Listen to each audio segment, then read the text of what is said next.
उज्जैन के महाकालेश्वर मंदिर में अनूठी परंपराओं का निर्वहन होता है। द्वादश ज्योतिर्लिंगों में तीसरे नंबर पर स्थित महाकालेश्वर मंदिर में शिव नवरात्रि महोत्सव के बाद जब महाशिवरात्रि आती है तो उसका समापन अगले दिन होता है। और यह विशेष मौका इसलिए भी रहता है क्योंकि इस दिन दोपहर में भस्म आरती होती है। कई श्रद्धालु ऐसे हैं जिन्होंने दोपहर की भस्म आरती तो देखी होगी, लेकिन इसके पीछे क्या कारण है ये आज हम आपको बताने वाले हैं। हमारे साथ तमाम पंडित और पुरोहित हैं महाकालेश्वर मंदिर के। पंडित जी, रात में तो भस्म आरती होती है, ब्रह्म मुहूर्त में देखी है, लेकिन दिन में भस्म आरती हो रही है, इसके पीछे क्या मान्यता है? इसके पीछे मान्यता है कि जब भगवान महाशिवरात्रि को जो पर्व है उसमें रात को बाबा को महापूजन होती है। महापूजन के बाद बाबा को फूलों से सजाया जाता है, दूल्हा बनते हैं। जिसी तरह एक सामान्य आदमी दूल्हा बनता है, उसके बाद वो अपने मूल रूप में आता है। तो मूल रूप में आने के बाद वो अपने जो साकार से निराकार स्वरूप में जब भगवान आते हैं तो उसी निराकार स्वरूप में आने का के तात्पर्य यही है कि जो दिन में भस्म आरती होती है, भगवान ये संदेश देते हैं कि जितनी भी भौतिकता है वो क्षणिक है और जो भी है वो एक प्रकृति है। जो महाकालेश्वर मंदिर में एक विशेष परंपरा है कि भगवान शिव रूप से साकार रूप में आते हैं, साकार रूप से फिर शिव रूप में आते हैं। तो ये परंपरा क्या होती है पूरे मंदिर में? जो शिव की नवरात्रि जब परिपूर्ण होती है तो उसमें शिवरात्रि जो रात में रहती है उस दिन रात को भगवान को महापूजा का अभिषेक पूजन होता है। उसके बाद भगवान जी का सेहरा चढ़ता है। सेहरे के बाद जब सेहरा उतरता है उसके बाद भगवान जी को साकार रूप निराकार से साकार रूप में लाने के लिए भस्म आरती का कार्यक्रम चालू होता है। जो महाकालेश्वर मंदिर है यहाँ पर दिन में भस्म आरती होती है, तमाम श्रद्धालु आते हैं, तो क्या जिज्ञासाएं श्रद्धालुओं के मन में खासतौर पर देखने को मिलती?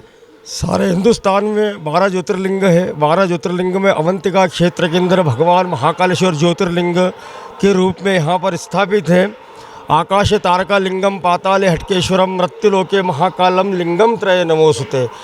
यहाँ भगवान महाकाल की पूजा तीनों लोकों के अंदर होती है, देव दानव और मानव।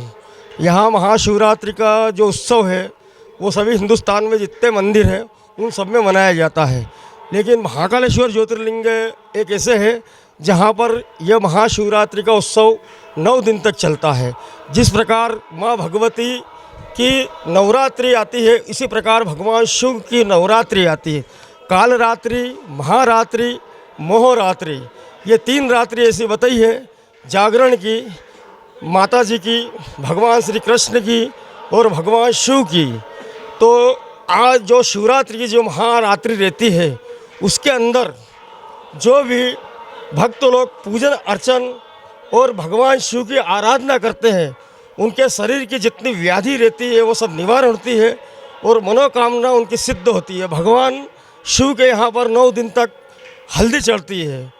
उस हल्दी का महत्व ये है कि यहाँ पर जितनी जो है कुंवारी कन्या उन्होंने रहती है उनकी शादी जल्दी हो और उनका सुयोग्य वर मिले और उनका जो है परिवार आनंद में रहे, तो वो हल्दी लगाने से कन्याओं का विवाह भी संपन्न होता है। इस प्रकार ये महाशिवरात्रि का जो है उत्सव है।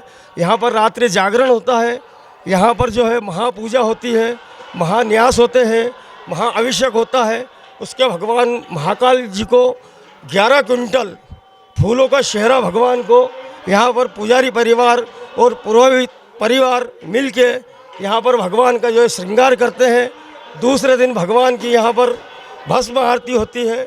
भस्म आरती जो है सवेरे प्रातःकाल होती है, लेकिन वर्ष में एक दिन ऐसा रहता है जिस दिन मध्याह्न भस्म आरती होती है।